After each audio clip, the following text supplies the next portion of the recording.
The fine London rain streaked the window pane of the house on Cavendish Avenue in St. John's Wood. The street slept, enveloped in a blanket of silence. Further down, the Abbey Road crosswalk was just a wet drawing on the asphalt, a luminous scar on the dark pavement. Inside the house, Paul McCartney was alone in the small room he called his den, an intimate refuge where life seemed to slow down. There, an upright dark wood piano, a Martin guitar marked by decades of songs, and the Höfner leaning against its case like an old road companion, waited. The wall clock, a gift from Linda, ticked as if counting the things that don't return, each second an echo of lost time. Paul wasn't composing that night, he was remembering, and remembering hurt. A newspaper open on the table spoke again of the end of the Beatles, the words cold and definitive. He tried to laugh, a bitter laugh that wouldn't come. Only the phrase that wouldn't leave his head came, a silent lament. You could be here, my friend. I confess I miss you. We were happy and didn't know it. If stories like this touch something in you, if the idea of impossible encounters that heal real things resonates in your soul, then subscribe now to the channel. Your subscription is more than a click. It's a chance to help this series reach those who need to hear it. And I promise, no spam. Just stories worth your time that unveil the human side of myths. Paul closed the newspaper, the paper crinkling with a dry sound that seemed to break the silence.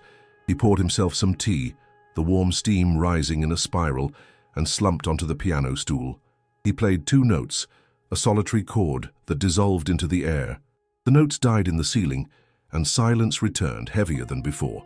He sighed, the sound of his breath echoing in the room, and spoke to himself, as he had since last December, since that fateful day. John, look at this. Here I am, a silly old man, still trying to find the right first line. It was a smell first, a faint whiff of tobacco and a rain-soaked jacket, an olfactory memory of backstage gates, cramped dressing rooms, damp nights in Liverpool. Then the lamp over the sheet music trembled, the light flickering like a candle about to go out, and the window made a strange click, as if an invisible lock had been unlatched. Paul straightened his back, his heart pounding, not daring to turn his head. Then the voice came in the most impossible and familiar way, laden with an irony only he knew. So, you still talk to furniture, Macca? He spun on the stool, the movement slow, almost in slow motion, as if he feared the vision would dissolve. John Lennon was leaning against the doorframe, a figure outlined by the dim light, his round glasses reflecting a ghostly gleam, his unruly hair falling across his forehead, the half-smile of someone who always had an extra comment, his dark overcoat dripping a remnant of rain that came from nowhere. He didn't look like a ghost, he looked like John. The fabric of the overcoat felt strangely dense, real, and Paul swore he felt a slight puff of cold air that didn't come from the window, but from John's very presence, a coldness that wasn't fear, but of a reality that defied logic. Paul whispered, his voice almost inaudible, "This is my mind playing tricks on me." John raised his eyebrows, amusement in his eyes. "Do you really think your mind would give you hair as good as mine?" Paul gave a nervous laugh, a laugh that turned into a tear before it became a sound, a cry of relief and disbelief. He didn't run to hug him, didn't recoil, he just stood there paralyzed by emotion. "I should have been there more," Paul began, his voice choked, his heart heavy with years of guilt. "Should have called more. Should have said more." John sat on the edge of the piano. His weight on the stool felt real, tapping his fingers lightly on the keyboard, as he did in 1967, when they composed together. "You said it," Paul insisted, the pain evident. "Not enough." John countered, his voice calm but firm. "No one says it. We write songs to fill the holes of what our mouths can't speak. It's our way of shouting what doesn't fit into words." Paul took a deep breath, looked at his friend, and for a moment felt the knot in his throat that had accompanied him for decades loosen, as if an invisible weight had been removed. "The fights, the digs, the lawyers, that's what plays in my head. I should have been better to you because the word brother got stuck too heavy, and John caught it in the air with a rare tenderness, because I was your brother in music. And you, Macca, you were always my safe harbor when I was about to sink into my own chaos." A dense silence filled the room, broken only by the sound of the rain and the accelerated beating of Paul's heart. John smiled with compassionate irony, a smile that said, "I understand you. Come on, Macca, you poked me on one record, I gave it back on another. 2 brilliant, stubborn kids playing Cold War in stereo. The world laughed, the press sold papers, and at the end of the day we still knew where the other lived. Here, oh, on the left side. John touched his own chest and Paul laughed, crying, a bittersweet mix of pain and liberation. Do you know what I remember? You making me laugh when I wanted to be serious, and me pulling you to finish the lyrics when you just wanted to mess around. It was a good equation, John replied, his voice laden with a light nostalgia. It was perfect. Your top hat with a rabbit, my confetti bomb. You'd say, let's harmonize. I'd say, let's mock. Now listen, you're sitting there, afraid of the first line. Do what we always did. Tell the truth. Paul looked at the empty sheet on the piano, a void that mirrored what he felt inside. The truth is, I wanted to tell you I love you without beating around the bush. John smiled, a smile that lit up the room. Say it now. Write it like a letter that doesn't need postage. If anyone thinks it's cheesy, that's their problem. Cheesy is dying without saying what matters. Paul picked up the pencil, his hand trembling, but now not from fear, but from a creative urgency he hadn't felt in a long time, a spark that ignited his soul. What if it seems too simple? John laughed, a familiar and liberating sound. Perfect simplicity is our hardest trick. Remember? We spent 4 hours to make it seem like we thought for 4 minutes. It's the raw, naked truth that disarms the world. Paul laughed too, feeling the weight dissipate. If I were to write to you now, I'd start by saying that, if I said I truly knew you, what would you say? John clapped his hands, excited, like a conductor before an orchestra. There it is. Start there. As Paul scribbled, words and melody flowed, washing away the pain, filling the void. He wrote as he hadn't written in a long time, without an audience, without a record label, without calculation. He wrote like one prays, simple, true, each note a sigh of relief, each verse a forgiveness. John, meanwhile, walked around the room, a light, vibrant presence. He picked up the worn pick from the Shea Stadium show, twirling it between his fingers. I heard nothing but 56,000 screams and your bass trying to save the day. A yellowed photo of the two of them walking down Grove End Road, their faces young and full of future. You in that jacket everyone swore was blue, but it was PB. A clipping from the Ed Sullivan Show, the black and white image of a glorious past. I swore America would hate us, and the next day they wanted to cut our hair.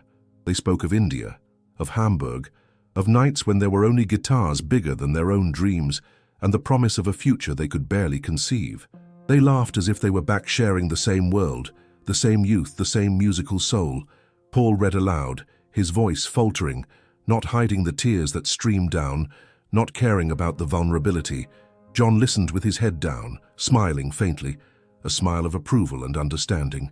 That's it. You found the tone of the farewell that never ends. Don't make a speech. Make music. The rest of the world will understand. Paul closed his eyes, took a deep breath, feeling the weight turn into wings, the pain transform into inspiration. How long has it been since I started a song like this? John said, serious and playful, his voice an echo of eternity. Since yesterday. We're always starting yesterday. Paul asked if he was leaving, his voice a whisper of fear. John adjusted his overcoat, his gaze soft, full of a wisdom that came from a place beyond time. I was never here, Mac, and I never left. I'm that part of your mind you believe when the music hits right, and I'm also that annoying friend who nudges you to cut the third verse, Paul insisted, the old guilt returning. I should have been there more. John smiled, a smile that was a hug. You were. In every harmony that stuck, in every silence you didn't fill with small talk. He walked to the door, stopped, turned back, touched Paul's shoulder, and Paul felt a familiar warmth, like an echo of 1,000 past hugs, a confirmation that this connection was eternal. Do one thing for me. When you sing this in public, don't dramatize it. Say it softly because the whole world will hear it anyway. Paul nodded, eyes shining, a peace he hadn't felt in years. John tilted his head, a final smile, and his voice seemed to blend with the ticking of the clock, the sound of the rain, the very air of the room. Me too. We were always there, Mac, in every chord, in every silence. And then he vanished, dissolving into the dimness of the room, leaving behind only the smell of tobacco and rain, and the melody that was born. Alone, Paul picked up the portable recorder, his hands steady, and recorded the melody that had just been born, a simple and powerful song. He called George Harrison, his voice full of new energy. "I have something. It's simple, and it's for John." George replied, his voice calm and understanding. "Come tomorrow, I'll call George Martin. We'll give this thing the right suit." Months later in the studio, string quartet arrangements clothed the song with sobriety, a timeless elegance. The song, titled Here Today, was released on the Tug of War album in 1982 and quickly became one of the most moving and acclaimed tributes to John Lennon. It was not just a critical success, but a balm for millions of fans around the world who also felt the loss. The world listened. Many cried without knowing why, touched by an emotion that transcended the lyrics and melody, feeling the pain and beauty of the friendship Paul sang about. Years later, Paul took the song to the stage, and in a moment of silence he seemed to leave an empty space reserved for his friend, a place where his voice should have been. Those who were there swear they heard a second voice, soft, almost a whisper in the harmonies of the air, an echo of a friendship that death could not silence. And you, what do you think happened in that room on Cavendish Avenue? Was it just memory, or an encounter that defied the laws of time? Who was your John in life, the person who nudges you to say what matters? Do you have an unwritten letter, a phrase that should have been said and can still turn into a hug, forgiveness, or music? Tell us in the comments. What friendship shaped you? What would you say today to someone who has passed on? Where did music save you from silence? If this story found you, thank you for staying until the end. If you want to walk with us through more encounters between worlds, subscribe and hit the bell icon. And, before you go, do one last favor for yourself. Choose someone and tell them plainly what music always tried to say for us.